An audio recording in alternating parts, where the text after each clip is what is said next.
What's up, HSM? It's Courtney here again in the yellow line. I'm just here to share about my week because this is apparently how we do things now. Last week I went to the batting cages for the first time in I don't know how long, honestly. Shout out to Home Run Park for being open and an outlet. Jordan is the shout outs work. Shout out to Jordan for real though, because he really has been crushing it. Like as a pastor who knows so much about video editing and all that, he's just making me look good. I like him a lot. If you've never been to the cages, I need to help you visualize what's going on there, genuinely. Because you walk in, and it's a literal cage, and then you see this beautiful home plate. It's painted, probably hand painted on the ground, and you line up, and you're ready to go, and you think that you know what you're doing, right? And then you look across, and you see the pitching machine. And I want to be clear, the pitching machine is not your friend. It is not. It is there to test you. Because you'll see, eventually, a little yellow light turn on, and that little yellow light signals to you that whether you're ready or not, a ball is going to be coming towards you. If you know me, I grew up going to the cages, so I know not to fear this test. I'm ready. That was until about 2 years ago when a ball was thrown at my face and cracked my jaw in half, And so going into the cages 2 years later is a very triggering experience. I felt like a kid who's just now learning how to play the sport. Really, when you teach a kid how to play baseball or softball, you see, when they think that an oncoming ball is coming towards them, their first instinct is to move out of the way. Same. It's a fair thing. It's based on their limited knowledge and experience with things like that. They see a ball coming towards them and they immediately assume that it's going to destroy them. That's a fair assumption. In order to be successful in that sport, they have to learn to trust instruction from outside of them. They have to learn to adhere to wisdom from someone that has more knowledge, more experience to understand that, hey, we're just trying to help you survive. That's kind of what I think about when we approach scripture. Because Proverbs has been telling us that, hey, God puts wisdom within our reach. And this wisdom is worthy of our attention. It's worthy of our pursuit. We're often tempted to make faith out into this list of do's and don'ts or worst suggestions that we ultimately end up ignoring, right? But really what's happening is hey, God, the creator of life, is inviting us to learn more, to gain more understanding, more experience with the way he's created the world. And that's this process, this reality is why we go back and read scripture and read it again and read it again and study it, because there is still more to know. There's still more to understand. And I think that's critical in looking at the passage that we're in today. Proverbs 31, it's the 31st, so it's the last one that we're going to be looking at. And this chapter is really interesting to me because at first glance, it is so challenging. I kid you not, I probably read this passage maybe 300 times in the past 24 hours just because there's so much going on. And, just for kicks, let's go ahead and read it again together. Why not? So Proverbs 31, I'm going to start in verse 10. Stick with me. It's a lot of verses, okay? A wife of noble character who can find? She's worth far more than rubies. Her husband has full confidence in her and lacks nothing of value. She brings him good, not harm, all the days of her life. She selects wool and flax and works with eager hands. She's like the merchant ships, bringing her food from afar. She gets up while it is still night. She provides food for her family and portions for her female servants. She considers a field and buys it. Out of her earnings, she plants a vineyard. She sets about her work vigorously. Her arms are strong for her task. She sees that her trading is profitable. Her lamp does not go out at night. In her hand, she holds the distaff and grasps the spindle with her fingers. She opens her arms to the poor and extends her hands to the needy. When it snows, she has no fear for her household, for all of them are clothed in scarlet. She makes coverings for her bed. She is clothed in fine linen and purple. Her husband is respected at the city gate, where he takes his seat among the elders of the land.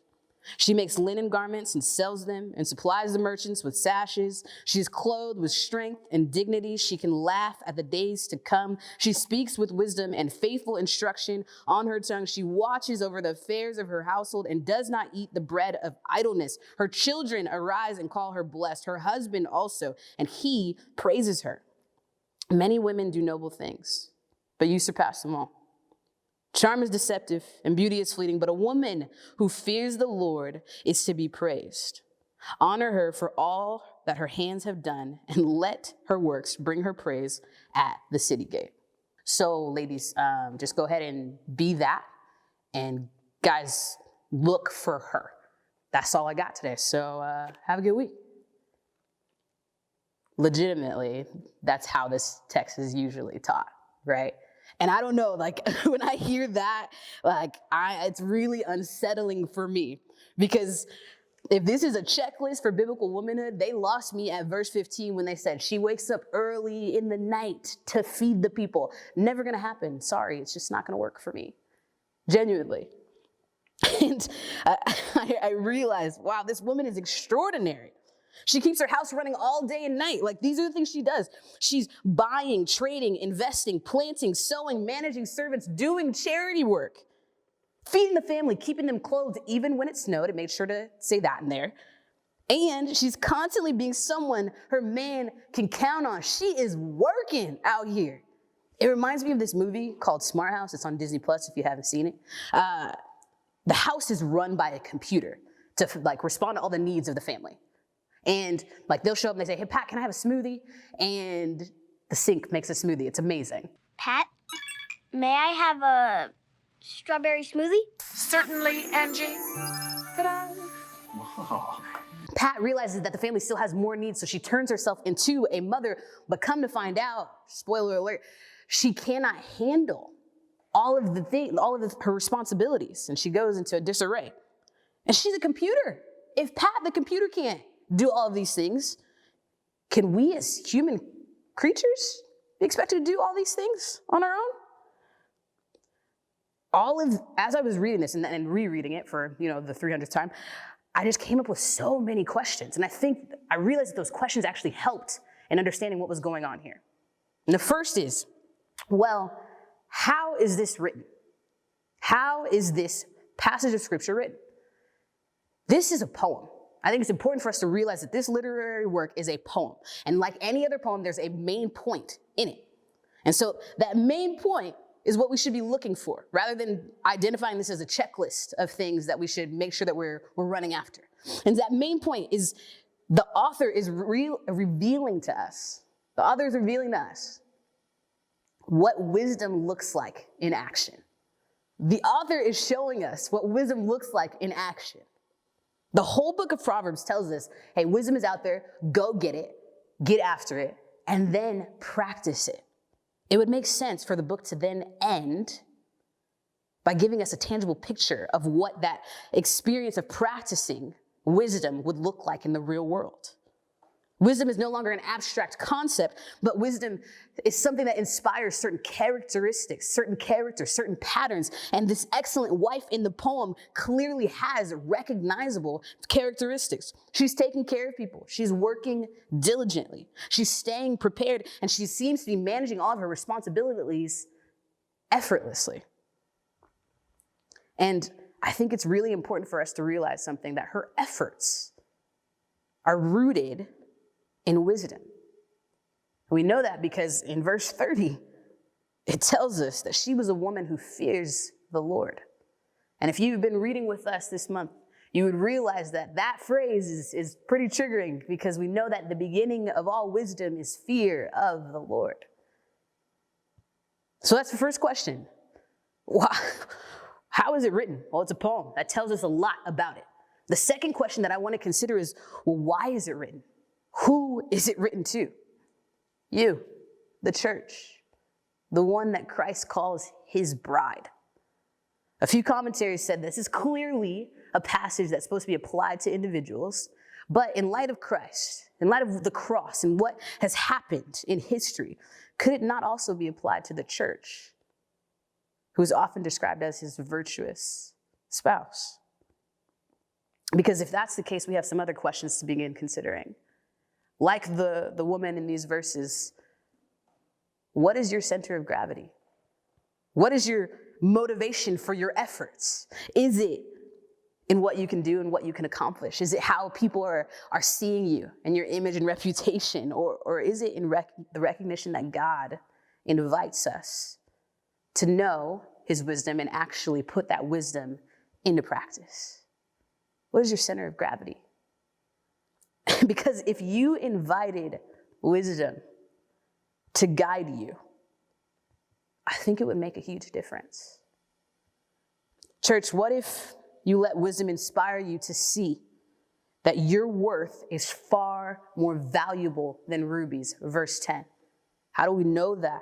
How much are you worth? Well, Christ showed you with his blood.